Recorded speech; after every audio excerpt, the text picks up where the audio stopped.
Welcome back to Brazil Crypto Report. Today I'm joined by Rocelo Lopes, who's the founder and CEO of SmartPay. We talk about his experience running the first commercial Bitcoin mining operation in South America and his new product that allows users to send and receive Tether using Brazil's Pix instant payment system.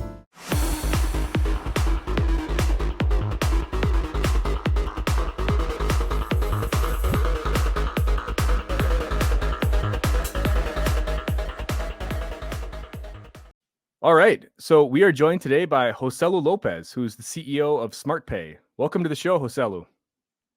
Well, thank you very much for having me here. I would love to talk about it, crypto markets in Brazil and all the things that we are doing here in Brazil. I would love to do that. Amazing. It's great to get you on here. I really appreciate the time. So to get started, I know you've been involved in a ton of different Bitcoin-related things in Brazil over the years, but would love to just get a quick introduction from you on kind of where you're from and how you got involved in the world of Bitcoin and crypto. Well, first, remember, I'm from Brazil, and here in Brazil we speak Portuguese, so English is not our native language. So I'll try my best to speak English. But yeah, I born in Brazil. I work in Brazil since work with technology since I was 14 years old, and has been 36 years working with this thing. And on 2013, I got involved with cryptocurrency, and it was very, very funny story the way I got it on this. One of my clients, I have a telecom company in South Africa, and he's still there. We're still doing the service there. One of my clients, he has an open invoice with us for more than 6 months, and it was about $180,000. And this guy, he was so ashamed that he would say, like, man, it's 6 months. I need to pay you. I need to pay you something. I have to give you something, because I said, like, he was telling me, I don't agree with that. So listen here, it's 6 months, 7 months, 8 months. We're not going to change anything. Keep doing your thing. Don't worry about it. We're friends for more than 10 years. This thing is not going to do anything. So don't worry about it. We can handle it. And then he says, no, man, let me give you Bitcoin. Let me pay you in Bitcoin, this $180,000. And I told him, listen here, buddy, this Bitcoin shit, nah, it's not money. This is not real. The PayPal 2.0, forget about it. I'm not going to take this shit, right? So then after, I would say, like, more than 2 weeks bugging me, and my manager also saying the same thing. And one day Nick came to me and says, hey, Rocelo, why don't you accept the Bitcoin, man? Then pay my commission. He was more interested in his commission than anything else, right? So then pay my commission, and then you hold the Bitcoin. Later on, you can send back to him and get the $180,000. Okay, you know what? All right, whatever. Send me the damn thing. How does thing work? And then I set up the wallet. He explained to me, don't lose the key. Make sure you have the private key with you. So then I write that down, the key, the whole thing, send to my secretary to hold the keys, just in case something happened with me or some shit like that. So then everything good. 1,105 Bitcoins. Send it to me. I hold it at. That was in March. When was in November? I was in Hong Kong for a meeting with a bank, and then my secretary says, like, why don't you sell those Bitcoins? There is a company in Tokyo that you can go there and sell it. So okay, let me check. So then I went to a meeting for a dinner with the guy from Algox, not Mark, his partner, and then he came to me and says, yeah, we pay $1,050 on the Bitcoin. And I said, like, is this French guy thinking that I'm stupid, that I'm gonna sell the Bitcoin that is worth at 180,000 for 1,000? Really? And then the guy says, like, no, I'm not gonna accept that. Are you crazy? This is worth more than that. And then says, like, okay. So then they decide to pay me like 100 and 1,100. So, like, it's not change anything, my friend. And then I told him, listen, I received those Bitcoins as a payment, and it's worth much more.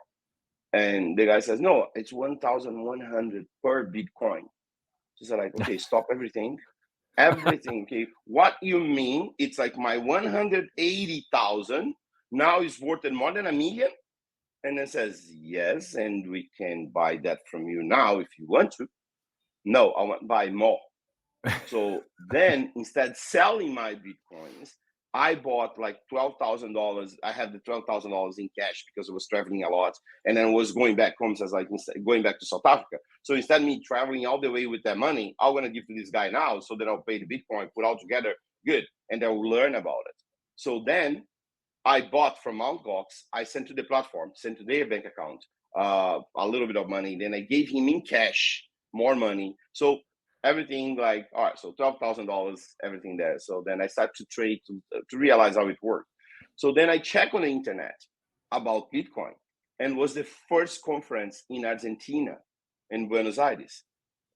Is straight from Hong Kong to Buenos Aires.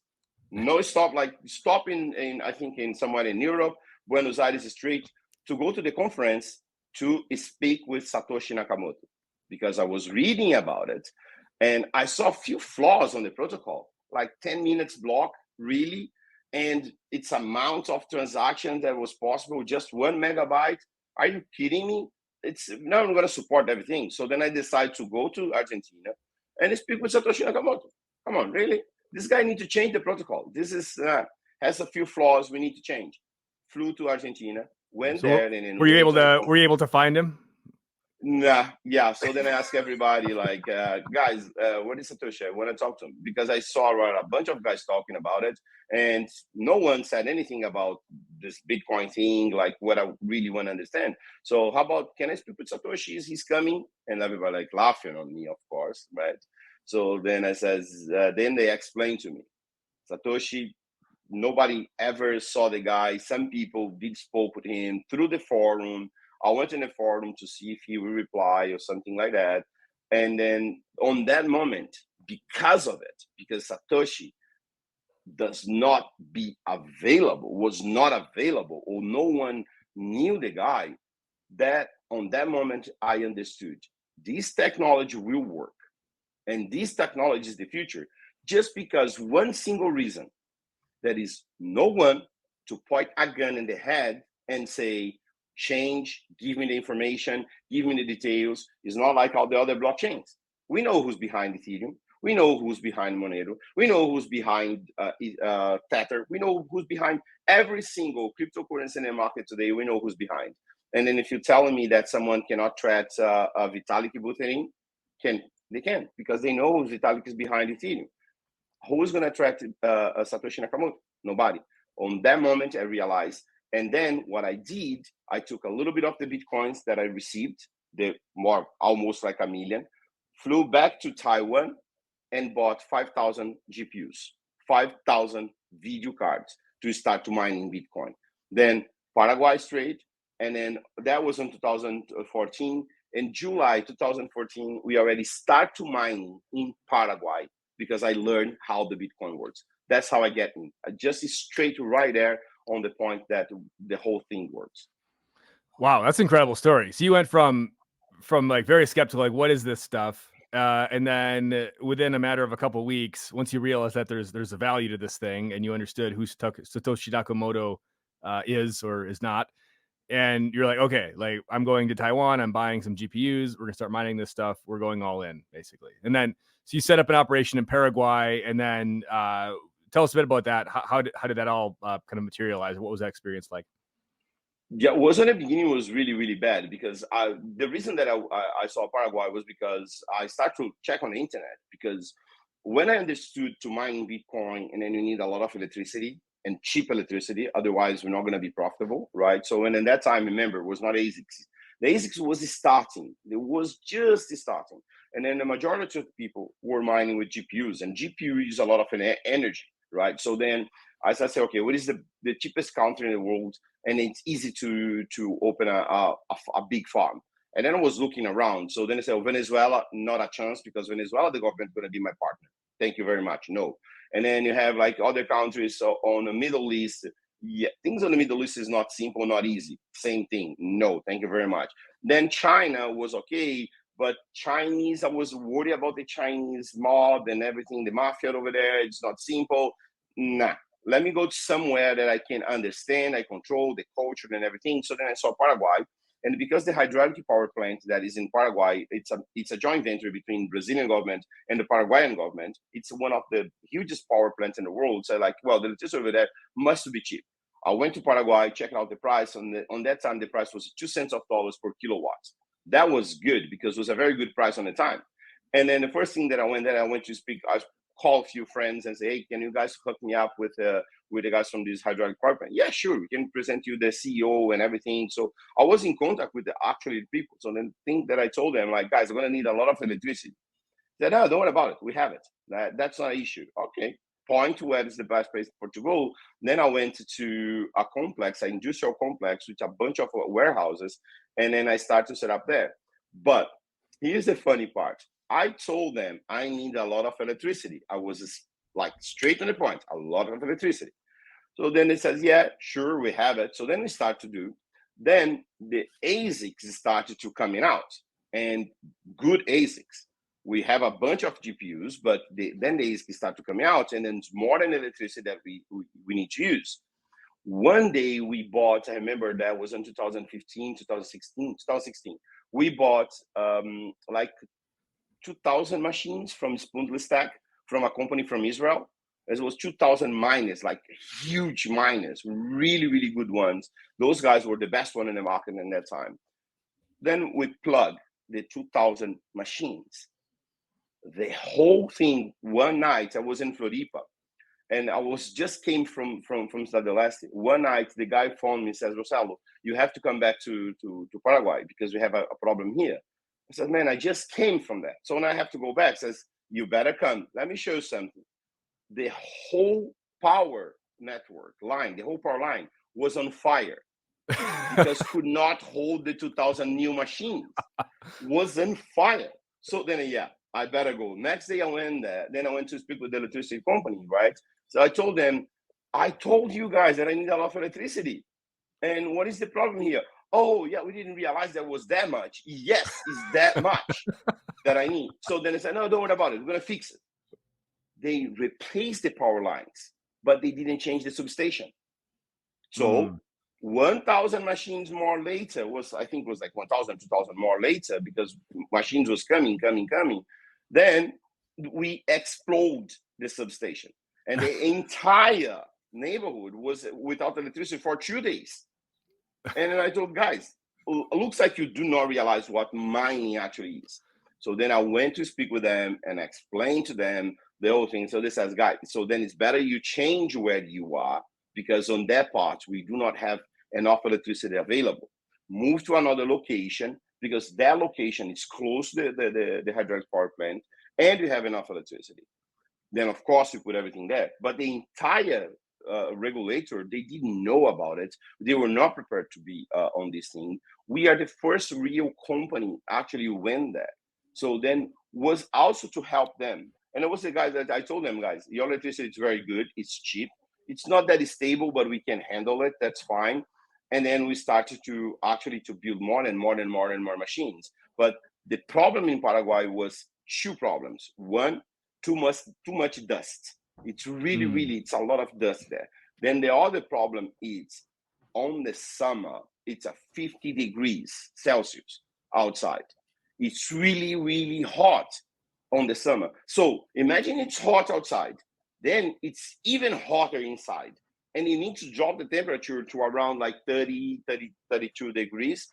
It's complicated. It's not simple like you have in North Pole and South Pole, like mining farms over there, like in south of Argentina. Yeah, then it's fine because it's cold. But in Paraguay during the summer, that was the biggest challenge that we have. But we managed to fix that. But in the beginning was really, really hard. Then we mined in 2019, we sold the whole mining farm. We had, I think, like 12,000 machines. And they still, for a Chinese group, they still mining. I think around they have like more than 25,000 machines by there. But it was an adventure because no one is ready. And Paraguay was not ready. Today, they have a very good license mining thing, regulation. Everybody understand. The power plants, they understand. Everybody understand now. But on 2014, they didn't. So it was a nightmare for us. So you were the first commercial operation to be mining Bitcoins in Paraguay then, or you were the first in South America. In South America. In South America, Yes, anywhere. in South Okay, America. We are the interesting. first one. Yeah, the first one. Interesting. Interesting. Interesting.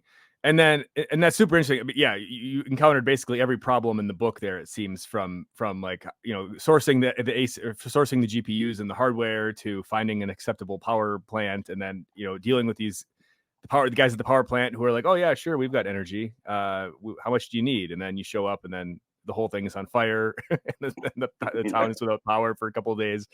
And then you got to figure out how to cool it. And I suppose that was maybe in the early days before some of these, kind of like immersive cooling technologies and techniques had really been maybe developed, and maybe you guys even helped develop some of those things. I suppose you probably had to figure it out how to do all that, right?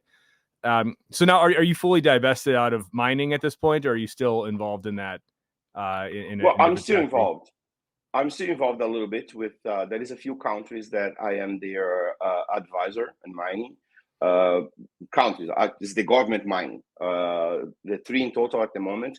I'm sorry I cannot mention those countries, but yes, a few countries that some of the countries, like, people have no idea that they are mining, but they are mining because it's a way for them to, and they are not selling the bitcoins. They are actually holding the bitcoins because, or either because they have problem with the Americans, or because they don't have US dollars as a reserve. So they are creating reserves because their countries, they have enough energy for free, right? So we know it's not for free, but Mm. for the government, it's kind of free because it's the people that was paying, but they are creating reserves on that one. There is a two mining farms in Paraguay that I'm still being their advisors and what to do, how to do. And there is one thing that probably no one, a lot of people, they don't understand that, and they don't know that. A lot of people, they think buying Bitcoin from miners is cheaper than buying Bitcoin on exchange. You're wrong if you think like that. Average price for a Bitcoin for a mining farm, it's 20% more than what is in the market. A lot of people, they say, "Oh, I'm gonna buy Bitcoin from miners because I'm gonna pay. It's cheap because they are mining." No, it's not. It's more expensive, and then there is a reason because it's more expensive. Let's say those funds, they buy from those guys, they pay up front because they are betting that the price is going to go up, and they don't want to be buying on exchange, on OTC desk, because they don't want to the people or the companies or the exchange see that they are buying. So they don't want to make that public. But on exchange, you can follow the order book, and then you can see if there is a lot of guys buying, and you can take an action on that one, right? But when you buy from a mining a facility, a mining farm, that is, if no one can see, because it's all the blocks coming out, coming out, coming out. So the investment funds, they go there and they buy upfront, but they are buying future on future. So then they are buying 20% on top of it, and they pay upfront. So the miner, you're going to get the money, you're going to pay the this, you're going to pay everything, and you're going to keep investing on the mining farm. That one way to buy. And then the other guys that is actually buying from mining farms is, there is a way for them to kind of get the illegal money that they cannot put on a bank account. And then they buy the mining farm, and then they go to the government and say, "Yeah, all my money, I mine Bitcoin, and here's the proof. It's on the blockchain." There is no way to say no. It's in a blockchain. It's my machine, mine that block, and I got 6.25 bitcoins, which is today, right? So that's another Mm. way. In Paraguay, we had situations like that. Some guys walking with a bag full of money, telling us, "I want to buy your entire production of Bitcoin." And I said, "My friend, I am the only mining farm regulated in Paraguay. Sorry, but all my Bitcoins already sold. I cannot sell it to you because I already sold to an investment group that pay me up front. Thank you very much for your offer." And they're offering like 20% more than actually the market is, because that money you cannot put in the bank. Most of the people, they don't know that, but a lot of mine farms all over the world are facing those kind of requests. That's interesting. I haven't heard of this before. This is super interesting. Um, how much does I know there's a kind of a premium on like the virgin coins, like the coins that have just been mined, and there's, they haven't been, they haven't been used for any nefarious activity yet because they've just been mined, right? So, how much of a premium is there for those types of coins, or is there still It's is there still a well, lot of demand for that Bitcoin. type of thing now? Yeah, Bitcoin is around 15 to 20% more, especially because of a virgin block.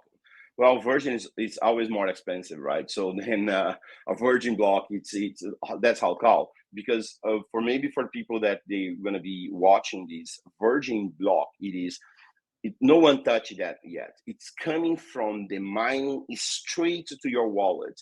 And some of the virgin blocks is even there is no transactions inside, which is, for my opinion, is a problem for the market because you can see sometimes you see an empty block. An empty block is there is no transactions other than the block that has the 6.25 bitcoins. So when you see on the blockchain a block with 6.25 bitcoins, meaning there is no transaction inside that block.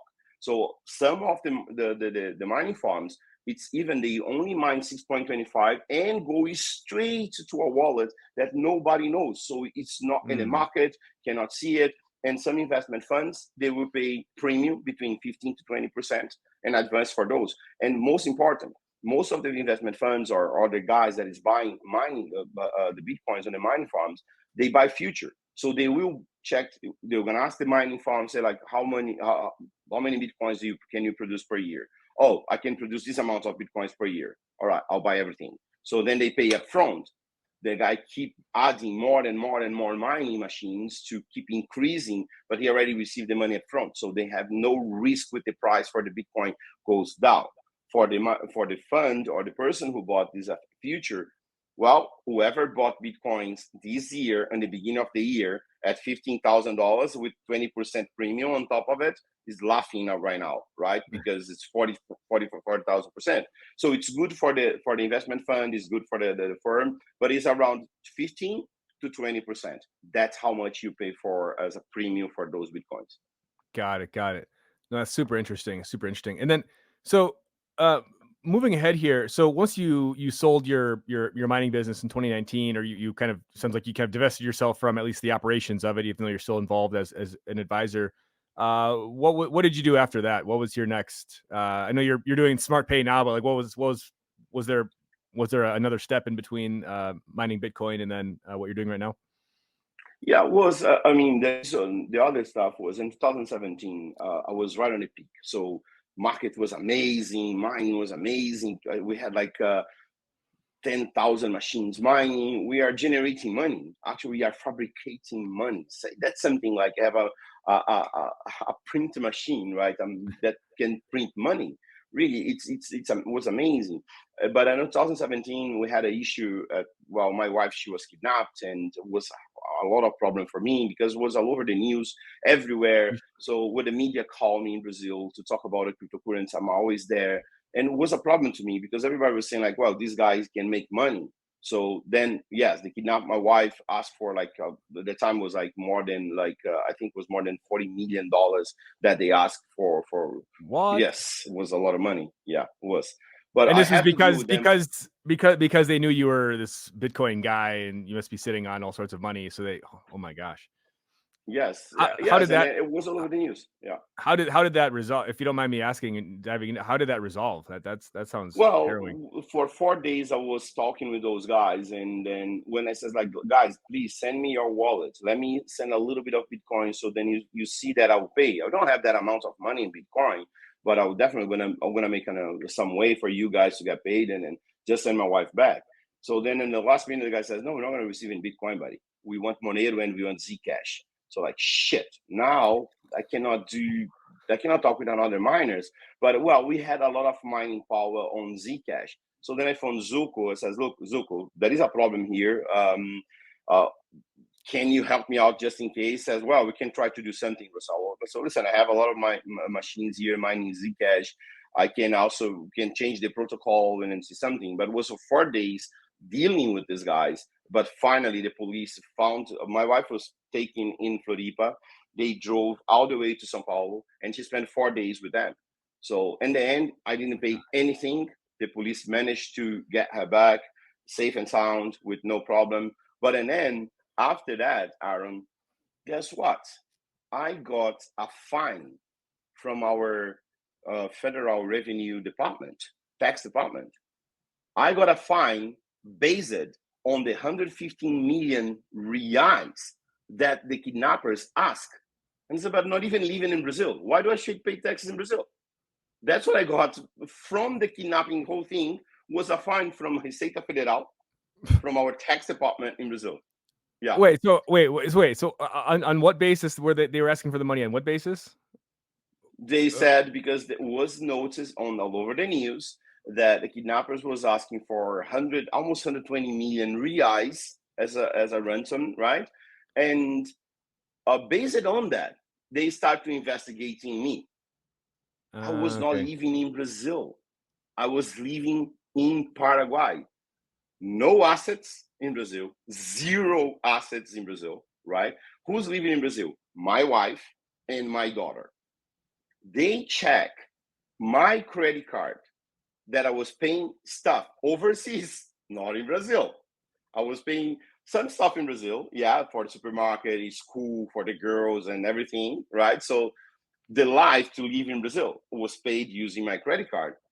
Based on my credit card, that the money was spent overseas and spent also in Brazil. Based on that, they decide to fine me in 2.8 million reais. Based Oh my on god. that, only that. Wow. Eesh. Well, that's an insult to Yeah, injury right there. It's okay. We're your wife kidnapped, and then the government's gonna come and fine you based on. Oh my gosh, that's insane. yeah. It's because, That, and then they said it's because I had a kind of life as a resident. They knew that there was not a resident, but the kind of life that I was living was as a resident. And I said, in what ground? Your wife lives in Floripa, your daughter lives in Floripa, and you pay everything. You come here time to time, and then yes, but I don't spend 180 days in Brazil. And I was counting on my passport. The times that I was out of Brazil, I could prove that I spent 200 days overseas. I could prove that. No, they don't care. Your life is as a resident, so here's a 2.8 million reais as a fine. eesh. Oh my Yeah. gosh, that's harrowing. Mhm. Okay, so after that, you were probably like, what was your reaction after that? You're like, I'm getting out of this crypto thing. Like, this is terrible. Like, I want out of this. Or what was your? I mean, that's a pretty extreme situation that I think a lot of people would probably call it quits after that, right? But what Yeah, was I your next kind of step? did something like that. So then I was says like, it's time for me to get out of mining because it was too exposed. It was way too exposed. So then I got an offer from the Chinese. I was looking for that how that thing happened between 2017, 2018, and I was looking to sell the whole thing. So then finally a group of Chinese came to me and says, "We buy that from you." So good. So then I sold it. So then I was not going to be that exposed anymore. And also at the same time, I was working on 2017. After all that, I decided to sell also. I had a company called CoinVR. We are doing like a payment processor. We had a wallet. We had all that. So then I decided also to sell that. So I decided to sell everything. So we're not going to be exposed anymore. I'm going to work to someone else. So it's not going to be me anymore in front of the thing. So then I decided to sell everything. So then I sold the part of the wallet thing here in Brazil. I sold to a VC from Hong Kong, right? It was a mistake, that one. I'll explain why. So then the mine farm I sold to another group of mining that they were also our clients already mining with us. So then I was out of the picture. But the company that I sold to the VC one to Hong Kong, and I'm still fighting with them on a court in Hong Kong. I sold them, and then the deal was that you have to work for us for 5 years, and then you have to change some things on the platform. And the platform was called CoinVR. So then they asked me to change. Okay, I change the name, change the whole thing, put my name, my face on it, so that it was working for them because I sold the technology. And then I did the first mistake. I am completely against leaving your coins in someone's hands. Completely against that one. That was my first mistake. I accept to change that. So CoinVR has a non-custodial wallet. I changed to a custodial wallet. So now Mm, I was working for a company that was doing custody for clients, and I was doing the payment processor in Brazil. So clients want to exchange, we're receiving reais, buying Bitcoin in market, send it to them. So we're doing the whole thing. Then one day things start to go bad with this company from Hong Kong, and it says I don't want to be part of this thing. I know this is going somewhere that I don't agree. I was against the way they are doing KYC. I was against a lot of things the way they're doing. And I says, you know what? I'm out of it. I'm done. I don't want to be part of this thing.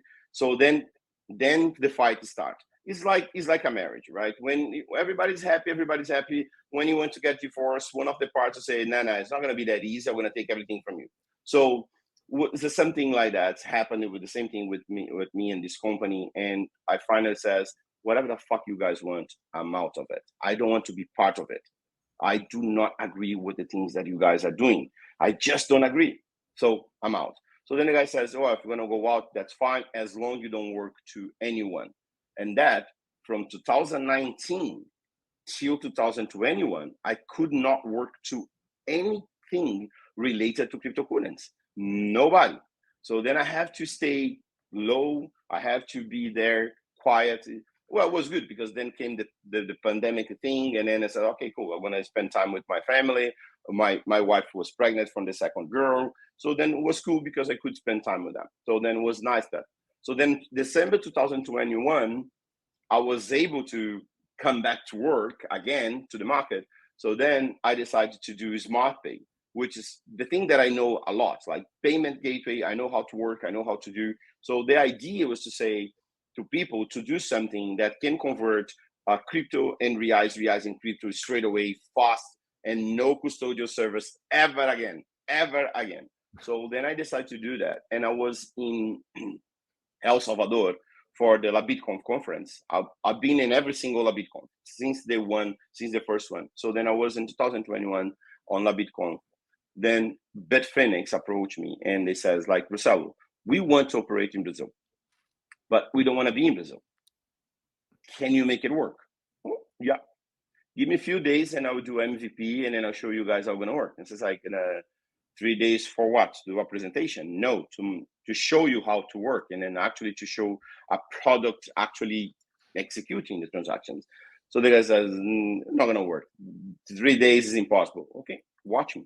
Then 3 days later, I present to them the solution working.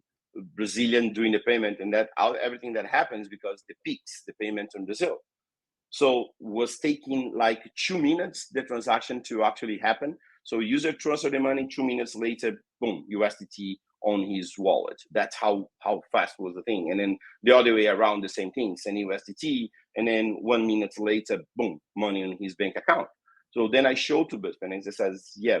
And they asked me like, how long do you need to get that actually in production? Well, give me 3 months, then we're good. They said, no, Rocelo, we need like a year to make it happen. I said, well, that's your problem, not mine, right? So then 3 months later, we make it work. So, but now, okay, I have a nice product, no clients, because I did for Bitfinex. Bitfinex was not ready yet. So then I decided to say, you know what, while you guys are not ready, how about I create a wallet that will make users actually to use that. So we create the mechanism that converts USDT and reais and vice versa. We call it Swapix. This is a product. This is that is an API any company can use. It's not just for Bitfinex, and there is a lot of other companies using now. So, but we create that, and that's an area. But also, we saw a possibility that foreigners like you, Aaron, come to Brazil and say, well, how do I pay with Pix? No, you cannot pay with Pix. And the wallets out there was not prepared to connect with the Swapix. They didn't have the connection, was a whole problem behind. And then I says, you know what, let's create our own wallet. So then again, I went to Tether and says, guys, there is not a single wallet that it's only Tether on it to make it easy. And Tether is the most used coin in the world. Why not create something that make easy to the user to buy USDT and to sell USDT? So the Brazilians can operate in other exchanges, such as Bitfinex, such as OKX, such as any other exchange that use USDT. So make it easy to them, so then they can operate. And then vice versa, when they want to come back, it's going to be easy. And with the wallet, you can pay a coffee anywhere. You can pay anything in Brazil that accepts Pix. And Pix is accepted by more than 30 million merchants in Brazil, and more than 100 million users in Brazil is using that. So it's huge. So anywhere that accept Pix now can accept USDT. And then Tata says, go ahead, do it. We support you guys. So then we have like the technical support from Tether, the technical support from Bitfinex to create this. And that's exactly what we're doing. So I spent from 2021 till March 2023 developing the product. And then from March 2023, 22 for now, developing our app, our application, our wallet. So all this time I'm doing that, but in also the SwapX API is out there, is working. There is a lot of stores in Argentina using, there is stores in Paraguay using, there is other online betting websites using. So I create something that anyone can use and don't have to be in Brazil. So can stay where they are, and this API will help them. All they need to do is like have USDT wallet. That's all they do. So I spent from from 2019 to now developing this product. And if you ask me, are we ready to the market? Not yet. I think we are 80% with actually the product can do. The other 20% for sure going to finish in 2024. And then I can tell you, yeah, then I can go after the VCs, then I can go after the investors, then I can say, guys, now I need to scale this thing. Now let's talk. But right now, we are still developing the wallet. The API for SwapX is 100% ready. But Phoenix should launch their own ramp next year. They are testing right now. So then it's going to be the first exchange in the world that can even receive money from a third party in Brazil or pay a third party in Brazil if they want to. So it's going to be a completely different way that the way operate, but has been 2 years of development for this tool. Wow, that's super interesting and super cool. And I remember you showed me this the first time I think we met in person. I think maybe in 2022 at some point. You were kind of showing me some of the primitive and just the the SwapX API and whatnot. I was pretty blown away by it even at that point in time. Can you kind of just walk us through, like, as like a gringo foreigner in Brazil, such as myself, like what's kind of like the user experience for me?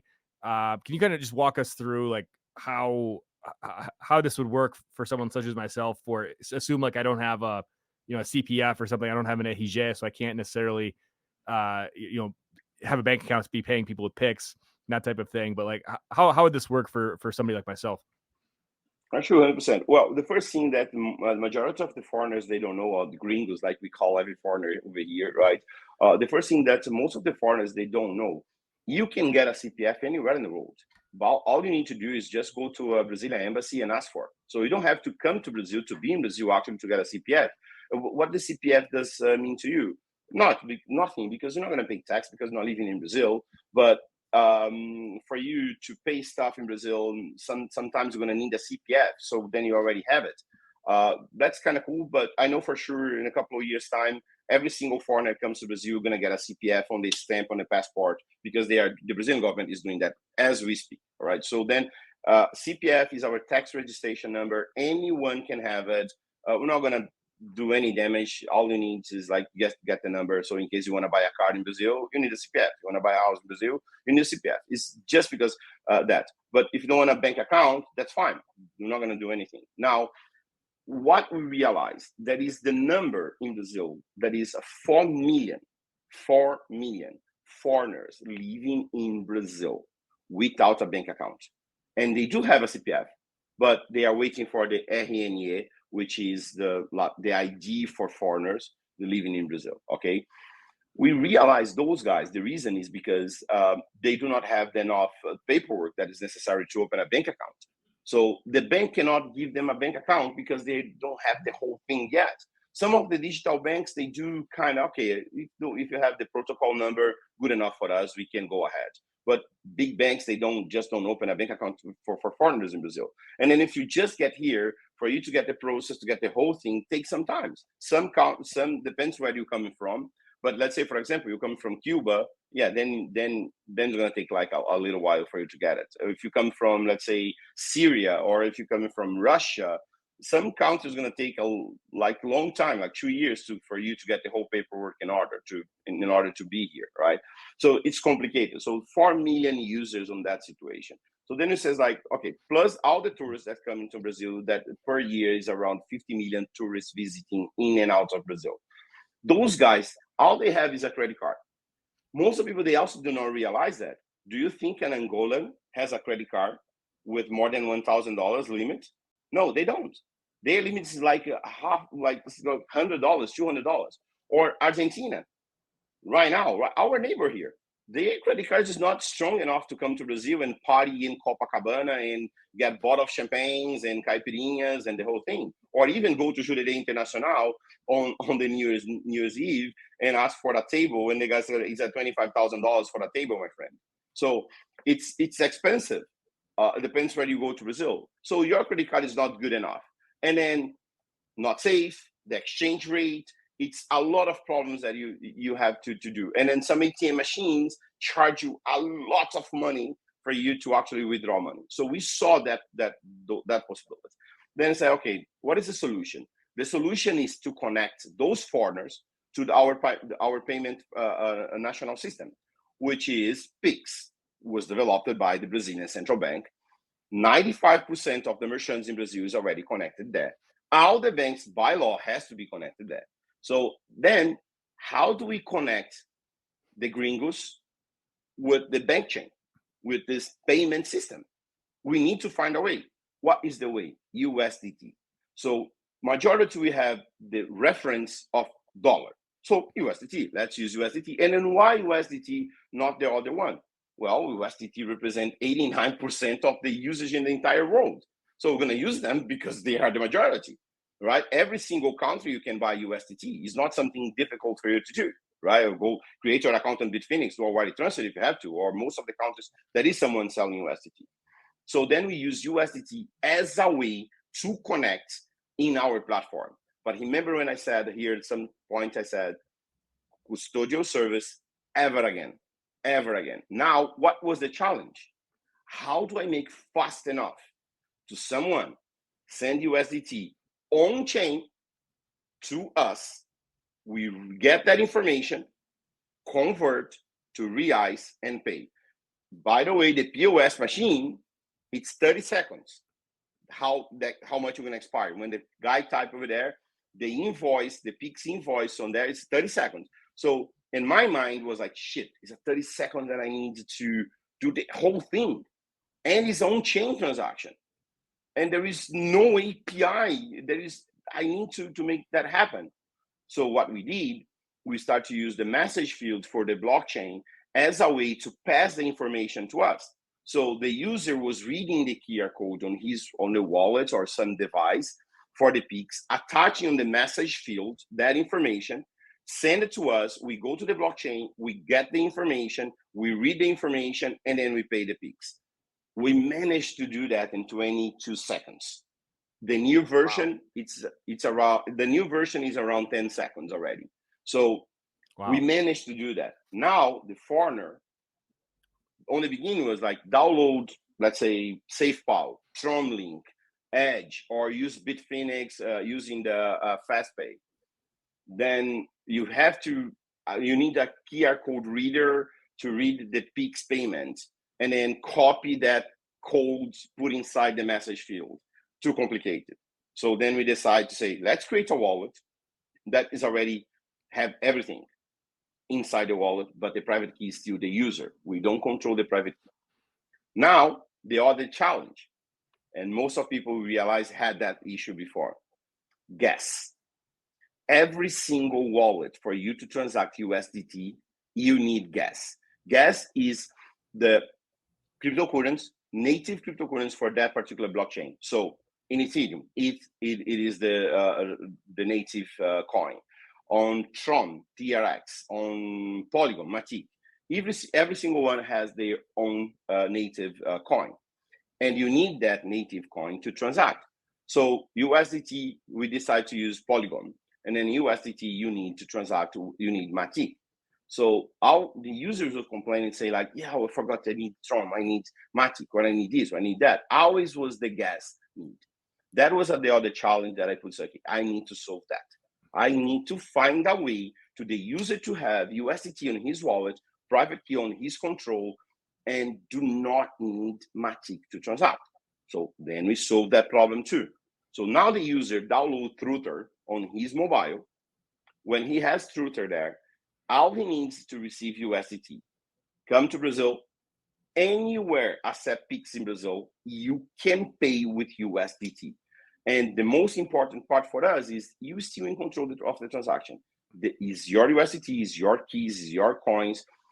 everything, all the transaction, all the information comes in blockchain, through the blockchain, through us. We receive and then we pay. And like I said, on the new version, we're talking about 10 seconds. That's how long it takes for us to do the payment. And it's everything on chain. The app is still on beta version because we're still testing. And the third challenge for us is, how do we make an application with no language? Because maybe the guy that comes from China don't speak Portuguese or English. Maybe the guy come from Saudi Arabia, same situation. Maybe the guy from Ceará does not speak Portuguese too. So how are we going to do that? We create an application without language. But yes, some words, it's in English, like blockchain. There is no way to translate that. So wherever it is there, that is not is in some particularly in Portuguese or English, is because we have to put it. Let's say, for example, legal terms. Legal terms by law we have to put in Portuguese.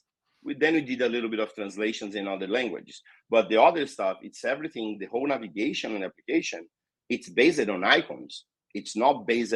It's not. You're not going to see send. You're not going to see receive. You're going to see minus. You're going to see plus.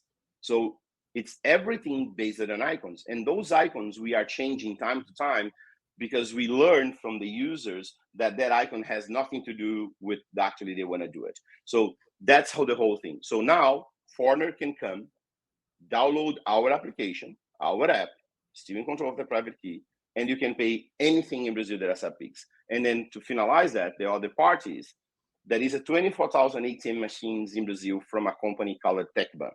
It's the largest ATM company in Brazil and I think in the world, right? So they have 24,000 ATM machines available. What we did, why we're going to create a new BTM machine, a machine that I can go there and exchange. How about if I connect USDT straight on those machines? Exactly what we did. We connected our application straight on the ATMs. So now you have 24,000 ATM machines that you actually can go there and exchange money, and you can send your USDT to us, go to the machine, go to the teller, scan the QR code, and you can get per transaction, maximum per day is 2,000 reais per day, but per transaction is 1,200. And then the other one that we connected, in Brazil, we have something called the Casa Lotérica. It's like a lottery counter for the national lottery, but also they pay bills. You can withdraw money there. 13,500 lottery places that you actually also can withdraw money, right? So what we did through Truther and USDT, we could connect the entire world to the Brazilian financial system. So what we did, we built a perfect bridge where users with USDT can pay anything in Brazil, can send money to Brazil.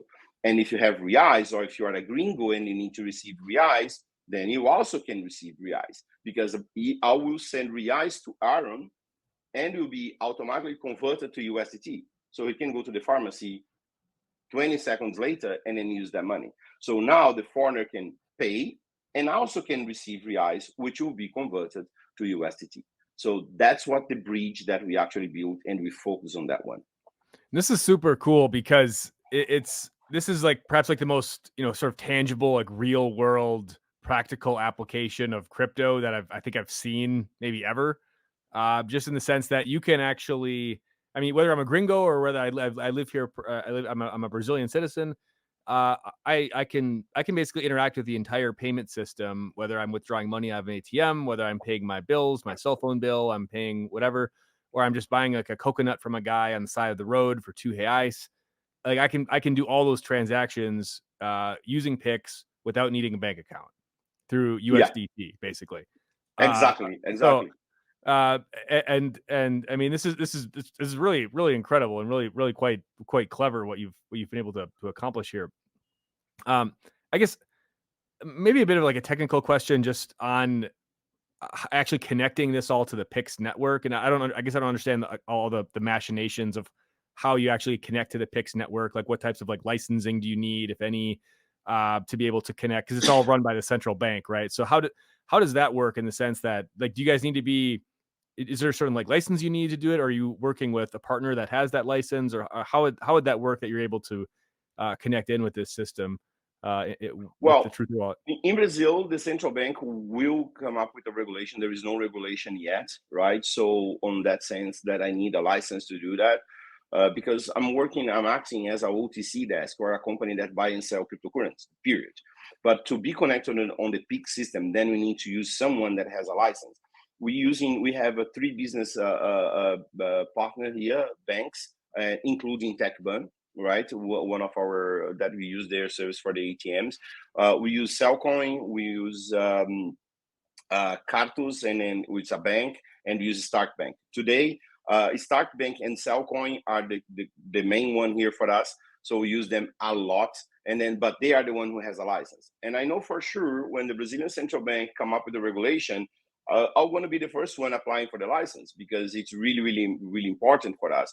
But what makes us to do that right now is because we pick the right business partner to do that with the proper license, with everything, and then we comply with every single law. Every single transaction that we do is registered on our tax revenue service here. Everything we generate a tax invoice for every single service that we do. Everything is on chain. Everything is completely crystal clear. Every single user, when they have to receive reais, meaning converting reais to USDT, they have to do KYC. So we comply with every single law that the government asks. And I'm keeping asking the central bank, say, guys, tell me what else you guys need. I'll be able to do anything that you guys need, because the whole point is, it's not about saying, oh, I'm trying to not to hide information from the tax revenue. No, I think you should declare everything, but not give them the control. Declaring that you want cryptocurrency is one thing. Okay, I'm not going to go against the law. Here we go. I have this amount of USDT. I bought this amount of USDT. I sold this amount of USDT. But giving them the control, no. Giving the banks the control, thank you very much, no. I am in control of my own money. I am in control of my private key. So what we're trying to build, it's giving the user the power to control his money. And then when the user decide to use his money, then we connect him on the payment financial system, which belongs to the government. If I just have a look on the future, right, when we have our CBDC working here, so what actually do I need a bank for? If I'm a client, I don't want loans, I don't want to invest on the traditional financial system. All I want is to be able to do payments and to receive payments. That's all I want. So basically, you need a wallet. You don't need those banking service. You don't need a plastic card. You don't need nothing like that. And even if I need a plastic card, I can go to Zappo or I can go to Tower Bank and get a credit card that I can load the card with cryptocurrency, with USDT. So the whole point that for us is that I will comply with the regulation, I will comply with the rules, but I want the client has the control of his money. So exactly what we did. Then we choose the right partners to connect us on the financial system. But like I said, I know maybe in 2 years to 3 years time, that's how long I think the regulation will be there, I will need a license, especially because of the volume that we are doing. For sure, the Brazilian Central Bank gonna come to us and say, hey guys, you guys need this license. Okay, cool, then I'm gonna apply. But there is the other part here, Aaron, that's we already have some issues with the Brazilian court. So the high courts over here sending us letters saying, I need to freeze this wallet or this account. Our answer is like, I cannot do that. I cannot freeze anybody's account, because when the user receives the peaks, it's already automatically converted to USDT. And the user is the only one who has access to their wallet. There is nothing that I can do. I can block him to stop to use us, but then you're going to create a new user, and there we go. Then that's it. He's going to keep using. So there is no way. So now, few clients realize that the court, the government, or cannot have access to the money. So those guys already start using us. Could be a bit of problem to us because, well, we are just a wallet service, right? But that's another thing too, because sometimes maybe you are fighting because someone froze your bank account. So let's say you are a public person and then you said something about some senators or congressmen or federal judge or something like that, but because you have the rights to say whatever you want, right? And then let's say you are a journalist and then you says, well, this guy from the Superior Court, he's a clown. And then this guy says, you know what, I'm going to freeze your account because I have the power to do that. Is it fair? So then how can you fight with someone that has the power to control your money? You cannot fight. That's simple. But now when you are in control of your money, then you can tell him, all right, buddy, let's fight. But now we're going to fight real, because you cannot control my life. You cannot control my financial life. So that was thinking on that we are developing those things to give the freedom to the user and also to give the rights for him to control his money. I'm not saying the guy is doing something illegal. It's just he wants to control his own money. So that's why we are developing. And then when the central bank says, like, we have the license, we're going to do the license. If you need to KYC everyone, we're going to KYC everyone. But remember, KYC doesn't mean you lose the control. All it means is, like, now the government has information on you, which already has. If you have an iPhone, if you have an Android, sorry, buddy, but the government knows everything about you. So that's simple. Yeah, very true, right? Very true. And how does this service work outside of Brazil? Like, can I use this basically anywhere that Pix is accepted? I know there's places in Orlando and Argentina where I can pay with Pix, just because there's a lot of Brazilian people that frequent those places. But like, how do you see this application being used outside of Brazil specifically? One thing about using Pix overseas, according to the Brazilian central bank, Pix should be, they are trying to make Pix international. They even offering the technology to any central bank anywhere in the world for free.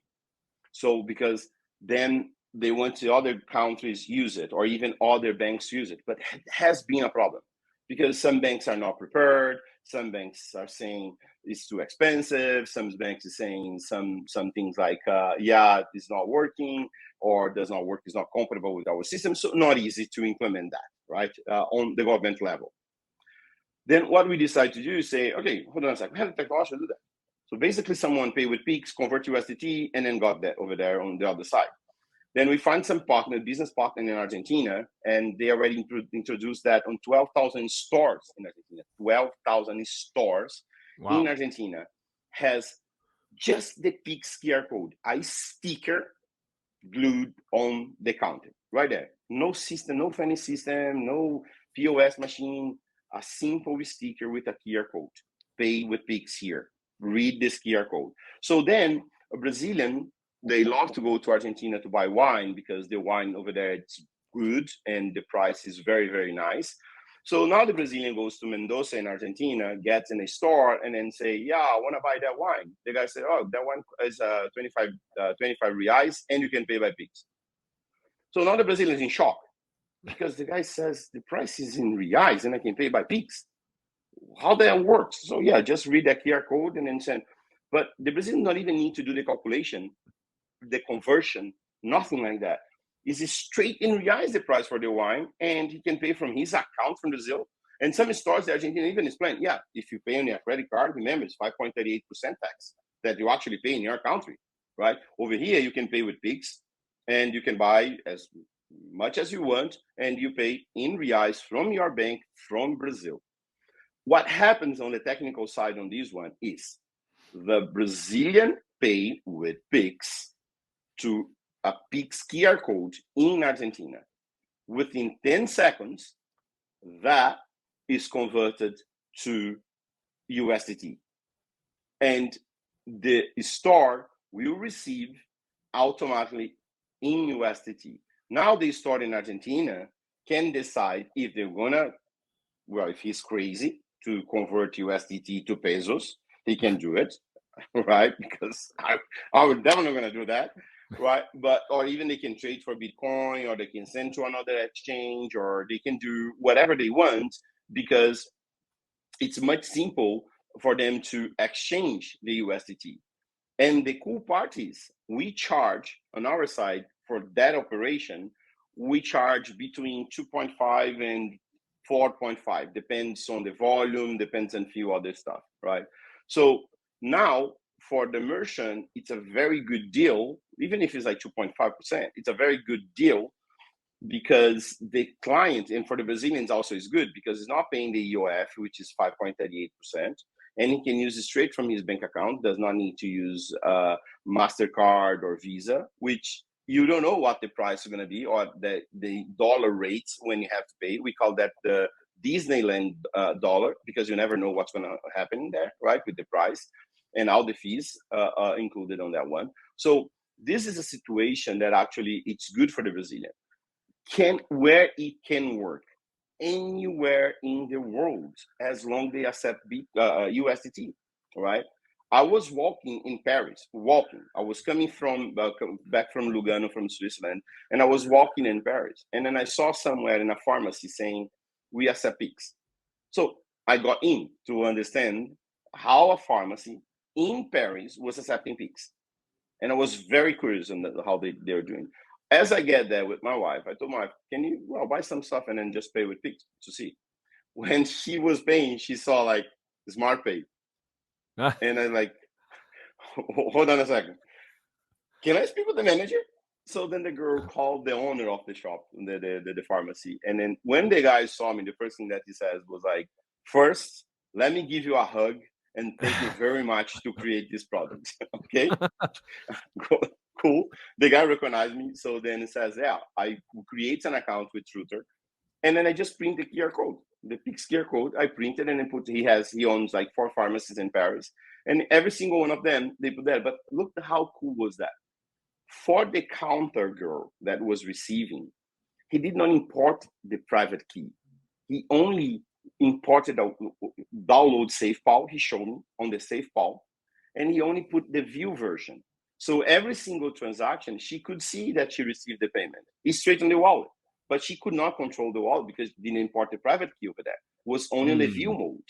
So she could see through the message fields that how much was paid in reais and how much was converted in USDT. So she could see the payment within seconds, which on the other machine, no, right? So then we could not see that on the credit card, on the whole thing. So the guy was quite clever using. And then he told me that he told all the friends that own shops that Brazilian goals to start to accept. So then I was like, does it change for you? Or like say, are you selling more? He says, yeah, that changed like 25% more. He was selling 25% more because the majority of people that was going to his store was from Brazil. And they realized they could pay with Pix. And they could realize they don't have to use the limit that they have on a credit card to buy those stuff, and then now they pay with Pix. So answering your question, can other countries use? Yes. All you need to do is accept USDT, buddy, and download Flutter. Done. You don't have to do anything else other than that. So it's simple, easy, fast, and it's not like the credit cards. Like you have to, some countries we need to wait 45 days to get paid, to receive, and have the chargeback situation and all the fees included. With that, all you need is a wallet USDT. Now, if you say, but how do I spend my USDT? Well, let me tell something. All over the world, you can use that anywhere. And some banks, like a bank from Panama called Tower Bank, those guys, you can load your account in Panama using USDT. There is a bank in Bahamas starting doing that. That is the Gibraltar Bank, Zapo. They are doing that too. So it's a very good way. And if you come into Brazil for the carnival, guess what? You can use your USDT to pay a caipirinha and invite me and Aaron to a barbecue. Amazing. And no, super cool. I love this because it really gives like such utility and autonomy and just control, like you were saying, to the user over their money, right? Like irrespective of what country you're in, irrespective of what jurisdiction you're in, it's so liberating to both the user and the actual merchants, the people receiving the funds. So that's super cool. And maybe just one other question here, just thinking ahead to 2024. I mean, I know you mentioned you're about kind of 80% through the development process of the Truther app and kind of getting everything ready to roll. You're still in the beta mode. But what do you have kind of in store for 2024? What's on the roadmap? Well, the roadmap is we are about to plug Bitcoin. Our agreement with Tether and Bitfinex, it's only USDT. Okay, so we could only do USDT. Then after a few conversations with Paolo and the other guys, with John Lee and Giancarlo, we says like, how about if we put Tether Gold on our wallet, which is already there, because I think gold, it is the future, okay, as a stable coin. say, but how about USDT? Yes, controlled by a country, don't like much, right? I'm rather to use Tether Gold to pay the stuff and then to buy Tether Gold than be using USDT because it's controlled. Well, remember, USDT is paired with US dollar. I don't like much the idea, not because of USDT, it's because the American government. Okay, I'm sorry, Aaron, but yes, that is the truth. I'm rather to do gold because who owns gold? What is the country behind gold? Every single one of them. All right, so then that's why I'm rather to use gold than a coin that's backed by another coin that's generated by a government. So but it's being used. Cool. I'm not saying, but my preferable one is Tether Gold. I use a lot Tether Gold, so I'm rather to use that. We just put a Tether Gold in the wallet, and so now users will be able to. We are testing. We're still testing. We're going to be available to the users soon. Bitcoin, same situation. Bitcoin Lightning also we get approved by Tether to use, and we're using a Bitfinex node, which is the biggest node for Lightning in the world. It's Bitfinex. So we are using it. So 2024 is connect Bitcoin on chain. And I'll tell something very cool about the Bitcoin on chain. Lightning is already there. We are testing. Tether Gold is already there. We're testing. In Brazil, there is a big thing called boleto. A lot of people pay boletos here in Brazil, right? We are also putting boleto there too. 2024, and in 2024 we also putting on the ATM machines. That is a 5,000 ATM machines in Brazil, around 5,000 ATM machines in Brazil that actually can deposit reais. So we also connecting that one, and it can be able to deposit reais on the ATM machine and then convert it to USDT, and then after that you can convert USDT into Bitcoin, Tether Gold over there. And then the last one that we're going to put on our wallet is the swap thing. So we'll be able to swap USDT with Bitcoin with Tether Gold. So we're going to create a swap between all of them. So then the users will be able to do.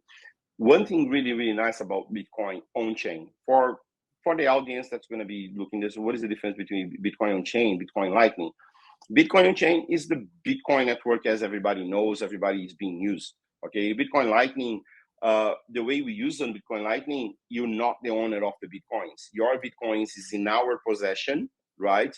And those Bitcoins are seated on Bitfinex. So basically, we are the one who connect you to the node. And that's why we also limited of 20 million Satoshis. That's the maximum. That 21 million Satoshis, that's the maximum that you can hold with Lightning on Truther. If you want to hold more than that, let me tell you, you're not going to be able to. So we actually capped in 21 million Satoshis for us to not be responsible for that much money. So we actually kind of having that situation there. Then the Bitcoin on chain, which is the Bitcoin, the normal Bitcoin, right? We have that you be the owner of the private key and you still there. Now, here's the cool part.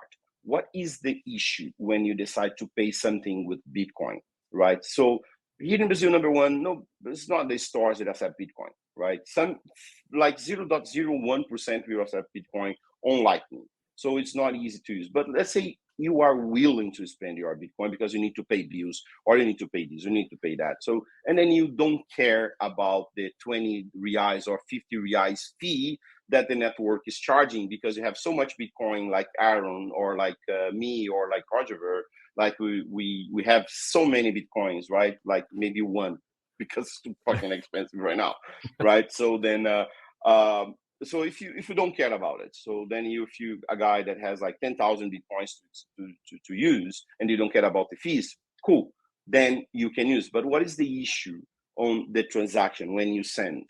The time block. Normally 10 minutes, that's going to have the first validation. Sometimes it's going to take 1 hour. Sometimes it's going to take 1 day. Sometimes it's going to take 1 second. Depends. You're not in control of it. What we did in our wallet, you still the owner of the private key. We do the payment on the broadcast. If the payment is up to 1,000 reais with Bitcoin, on the broadcast, we will pay. We're not going to wait for confirmation. Why we can do that? Because we control the transaction. You have the private key, but who creates the transaction? It's our application. So we create in a way that you cannot use the replace by fee thing. You cannot set a very shit fee there. So we know the proper fee, and we know that we're not going to be able to use the RBF.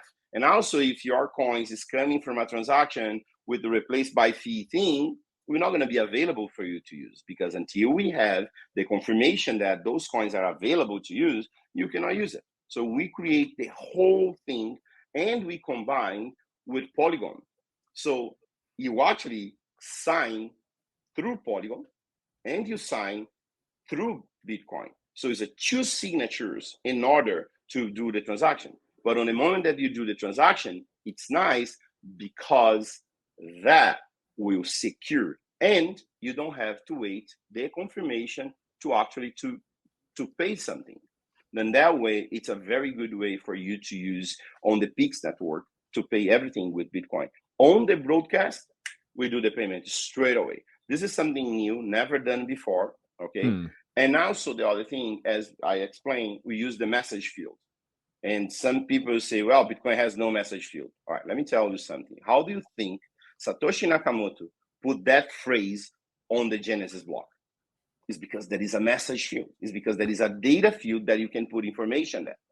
That's how also we put the Pix QR code. We put inside that. It's cryptographed, of course. The Pix key is also, we cryptograph that thing.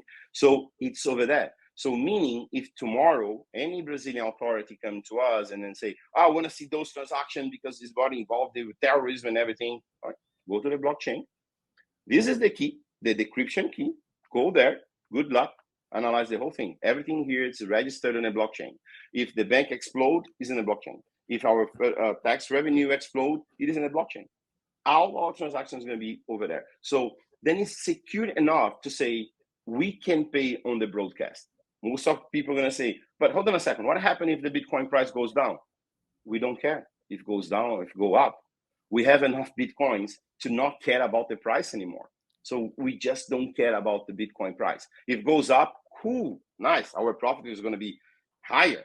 If it goes down, well, yeah, we have enough Bitcoin that we bought when it was $180. So I just don't care about it. So this is something that actually is going to be done on 2024. So Bitcoin user or the maximalist. Now, buddy, let me tell you, can use your Bitcoins. If you want to pay a coffee of 5 reais and 20 reais as a network fee, you'll be able to do. And they don't have to accept Bitcoin. All you need to go there and say, I'm going to pay by Pix. You use Bitcoin, they will receive Pix within seconds. Wow. Well, that eliminates a lot of the frictions involved with paying for things with Bitcoin, right? I mean, these are the things that people have been grappling with for 10 years, plus, about like, how do I actually pay for a coffee with Bitcoin in a way that, like, there's just so many, everything from the fees to the delays to the block processing times to getting the merchant to actually be able to want to accept it, all these types of things. Like you kind of solve for a lot of that in one swoop here. So I guess now the question will be like finding people who actually want to pay for things with Bitcoin. But there is the maximalist crowd. Like there is the crowd of people that are the purists, right? But there's also, I mean, I for one probably not going to be spending any Bitcoin anytime soon, but there are people that will want to do that for sure. So, but it's all about optionality, right? It's all about having these types of options and giving people the choice, right? And that's I feel like that's the thing that excites me most about everything that you're building, is just like you're giving people the options to it's like, look, you can kind of go, you're not necessarily off the grid, but you're kind of living on a different grid, right? It's like, I can do all these things. I can I can live in this society without needing a bank account, right? I can have control of my own finances, my own money, and I can pay for things and receive payments how I want to. And I'm not dependent on, especially in Brazil, where like, it's getting a bank account is just kind of a clunky process, especially if you're a foreigner. And even if you're a local too, like people I know here who are citizens and are, upstanding people are having problems like getting bank accounts. It seems on a pretty regular basis. So, yeah, and then also, like me, I tell everyone, I think I am a Bitcoin maximalist. I think I am. I hold my Bitcoin as much as I can, maximum that I can hold my Bitcoins. I'm not going to use my Bitcoin to pay a coffee. I'm not going to be the stupid that pay $1,000 for the coffee. Imagine the guy that paid 10,000 Bitcoins for 2 pizzas. I'm not going to be him. Trust me. My Bitcoins, I'm not going to spend. My Bitcoins is there. It's holding. And let me tell for the audience, Let me tell what happened when you hold your Bitcoins. If everybody buys a fraction of Bitcoin and not spend those Bitcoins, where do you think BlackRock going to buy those Bitcoins when the ETF is done? They have to buy somewhere. And then they have to offer more, and then more, and then more, and then more, and then more, till someone say, you know what? For $100,000 per Bitcoin, I will sell my fraction. Or maybe for $1 million per Bitcoin, I will sell a fraction of my Bitcoin. So hold it. Do not use it. Become a maximalist on Bitcoin and hold it at maximum as you can, buddy. That's how you're going to help the Bitcoin price hit $1 million price. Hold it. Do not spend it. Love it. Love it. Amazing. So Rocelo, thanks so much for coming on the show here. Great chatting. I love just the, I love kind of hearing some of these stories of the old days and how people, get involved in some of the crazy antics that, and you're still here, you're still doing your thing, which is super impressive. I know a lot of folks from that era, they've, okay, I've got my 1,000 Bitcoins. I'm going to disappear into the woodwork and, live on my private island or whatever, but you're still here. You're still fighting for the cause, and you're still building cool products. So really appreciate your involvement and you coming on the show to talk about it here. So how can folks get in touch with you if they want more information, and then any final thoughts? Okay, cool. Thank you very much for having me here. It's nice to share a little bit of the information. And before I give my final thoughts over here, I just want to tell everyone that because a lot of people say like, but Jose, what happened with those 1,000 Bitcoins? I send to our address using time lock. When the Bitcoin did the taproot thing, has a time lock possibility. So I trust so much in the technology that all the Bitcoins that I had, I transfer to our wallet, which I have the control of it. So I have the private key for that. But I can only get those Bitcoins within, I think, almost, now it's 9 years. But when I did for 10 years. So if I need those Bitcoins now, there is no way for me to have it 10 years time. So because I believe in the technology. And then now force me also to work everything again, like everybody. So how many Bitcoins do I have right now? Probably like 0.01, because I have to start everything again, and I'm going to start to build my wallet every time again. All the profit that I have, I'm buying Bitcoin and buy Bitcoin. So I buy Bitcoin little by little. That's how I do. To find me, and I'm always asked to people, if you have questions, please send me a message. If you say Rocelo on Instagram, I'm there. If you just type Rocelo Lopes on Google, you're going to see a lot of people that hate me, but also going to see a lot of people that like me too. Okay. So, but you can find me on Instagram. You can find me LinkedIn. You can find me on Twitter. I'm more active on Twitter. Okay. So then, but I have some people that control my social media. So please do not send naked pictures, please. Not right. All right. No nudes, please.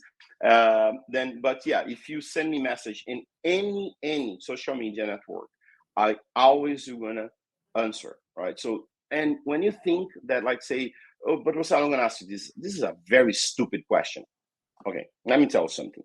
It's better to the question to be the stupid, not the stupid one that did not ask the question. So let the question be stupid, not you. So then send the message. Ask me if you do think like, Roselo, are you Satoshi Nakamoto? I will answer. No, it's not me. So any question that you might have, please feel free to do. And then send to me. If you say like, Roselo, do you trust that much in Tether? Yes, I do, because I know the guys. I know the good job that they're doing. So if you think, Roselo, do you believe in Bitcoin? Yes, a lot. Ask me, send me questions. I will be more than happy to answer. 24/7. Don't worry about it. Oh, it's at 3 o'clock in the morning. I just saw news. Let me send a message to Roselo. You may receive the answer 5 minutes later. Okay, so please do it. And what I do expect for 2024, I do realize, and then I do expect that 2024 is going to be the year for cryptocurrency. I probably going to see a ETF being approved. You're probably going to see more big corporation, financial institution, even banks. Look at Itaú in Brazil. Now they are getting involved. Before they're closing bank accounts. Now they are selling Bitcoin. How cool is that, huh? So then, yes. And for the foreigners, get involved. with Brazil. Wow, what Aaron is doing for you guys is amazing. Sending reports, like, come on, really? What else you need? So send questions, ask us information about it. So that all I ask, go to Google Rocelo Lopes, then you can see me all over the place. And please get in contact, download our application. We're still in beta, as everybody already said, and probably going to stay for another year because we want to make sure we are building the proper and the very good application. Amazing. Well, Rocelo, thanks so much for your time, and thanks so much everyone for watching today.